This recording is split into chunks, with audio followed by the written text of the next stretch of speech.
দর্শক, শুরুতেই জানিয়ে দিচ্ছি প্রথম আলো সংবাদপত্রের শিরোনাম। হামের প্রাদুর্ভাব আরও 1 মাস থাকতে পারে। লেবাননেও যুদ্ধবিরতির চুক্তির আশা বাড়ছে ইরান যুক্তরাষ্ট্রের। অকটেনের সরবরাহ 25% বাড়ানোর চিন্তা বিপিসির। দৈনিক ইত্তেফাক, অর্থনীতির চাপ সামলাতে চায় অগ্রাধিকার নির্ধারণ। দলীয় ইশতেহার ও স্বাক্ষরিত জুলাই সনদ অক্ষরে অক্ষরে বাস্তবায়ন করব। স্বাধীনতা পদক বিতরণ অনুষ্ঠানে প্রধানমন্ত্রী।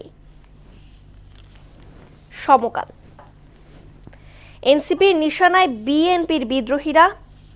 ইরান যুক্তরাষ্ট্র দ্বিতীয় দফা সংলাপের আভাস। জৈব পদ্ধতিতে তরমুজ চাষ, খরচ কম, স্বাদ বেশি। বাংলাদেশ প্রতিদিন শিরোনাম করেছে, সুযোগের অপেক্ষায় দেশের স্বার্থ বিরোধী চক্র। প্রধানমন্ত্রী। গণভোট নিয়ে গণবিতর্ক উস্কে দেওয়ার নেপথ্য কি?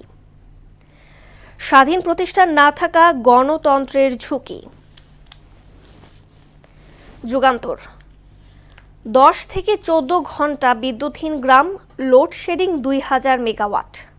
স্থানীয় সরকার প্রতিষ্ঠান, দ্রুত নির্বাচন আদায়ের কৌশলে বিরোধী দল। সর্বশেষ জানিয়ে দিচ্ছি the daily star on Friday শিরোনাম। Government moves hike in power price as subsidy mounts.